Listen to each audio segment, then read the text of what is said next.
જય શ્રી કૃષ્ણ મિત્રો, આજે આપણે બનાવીશું બહાર મળે તેવો પાણીપુરીનો મસાલો એન્ડ પાણી. ચલો હવે પાણી બનાવીએ. એમાં આપણે લીધા છે લીલા મરચાં,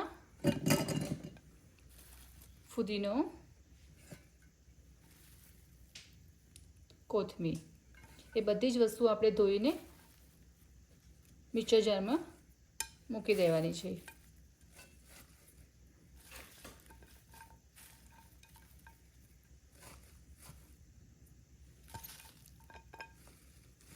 આ રીતે બધી જ વસ્તુ આપણે મિક્સર જારમાં એડ કરી દઈશું અને એમાં આપણે થોડું પાણી એડ કરીશું.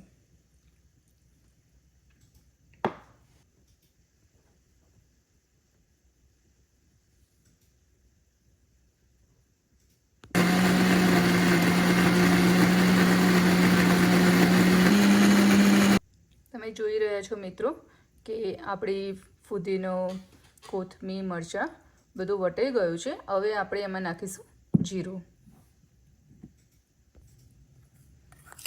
હવે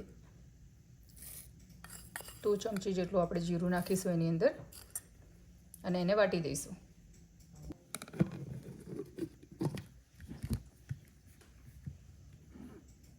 મિત્રો આપણે જોઈ રહ્યા છીએ કે આપણે અંદર જીરું નાખ્યું છે, એ પણ વટાઈ ગયું છે.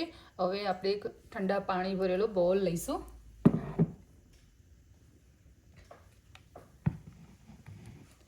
એની અંદર આપણે ચટણી જે બનાવી છે એ એડ કરીશું.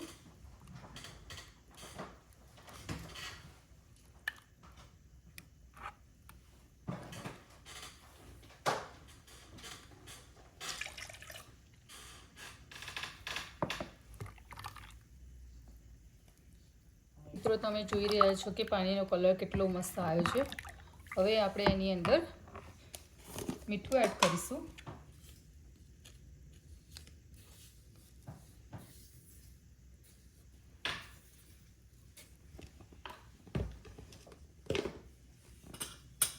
આપણે તેની અંદર આપણે થોડું સૂકું મરચું એટલે કે લાલ મરચું એડ કરીશું.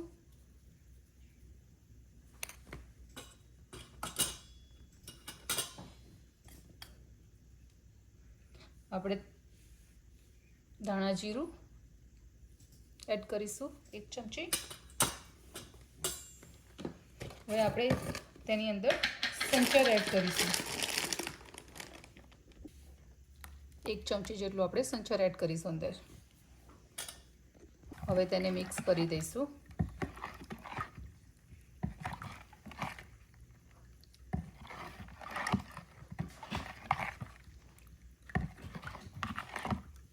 પાણીને ખાટું કરવા માટે આપણે આમચૂર પાવડર યુઝ કરીશું.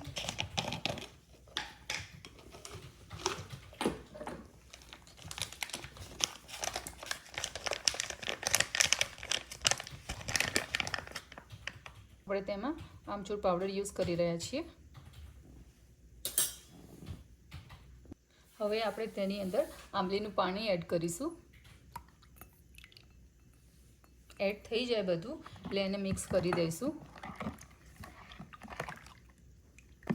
તમે જોઈ શકો છો મિત્રો કે આપણું પાણી રેડી થઈ ગયું છે. એનો કલર કેટલો સરસ આવ્યો છે, ગ્રીન. તમે જોઈ શકો છો કે કેટલો સરસ ગ્રીન કલર આવ્યો છે.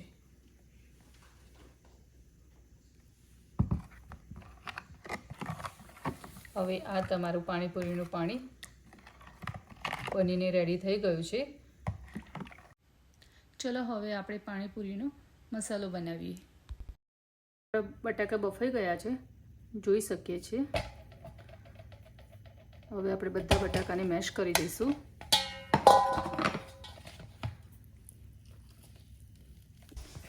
હવે જોઈ રહ્યા છો આપણે બધા જ બટાકા મેશ થઈ ગયા છે. હવે આપણે એની અંદર ચણા એડ કરીશું.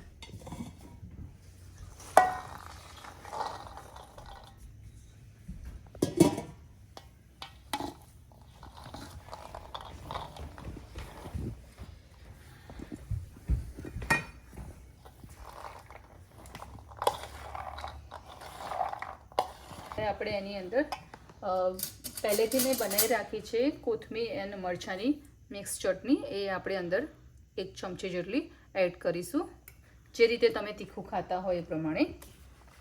ઓલરેડી મેં ચણામાં મીઠું નાખેલું હતું, તો આપણે બટાકાના પ્રમાણે થોડું મીઠું એડ કરીશું.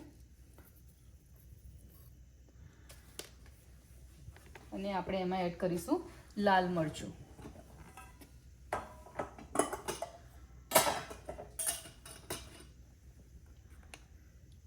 અડધી ચમચી જેટલું આપણે લાલ મરચું એડ કરી રહ્યા છીએ અંદર. હવે આપણે અડધી ચમચી જેટલું સંચર એડ કરીશું અંદર. હવે એને મિક્સ કરી લઈશું. હવે મિક્સ થઈ ગયું છે આપણું પાણીપુરીનો મસાલો. તમે જોઈ રહ્યા છો કે કેટલો નાઇસ કલર દેખાય છે એની અંદર. હવે તમે જોઈ રહ્યા છો મસાલો અને પાણી આપણું જે પાણીપુરીનું છે એ રેડી થઈ ગયું છે. હવે સર્વિંગ માટે રેડી છે. નેક્સ્ટ વિડીયોમાં આપણે જોઈશું પાણીપુરી કેવી રીતે બનાવાય છે, એ હું તમને નેક્સ્ટ વિડીયોમાં બતાવીશ.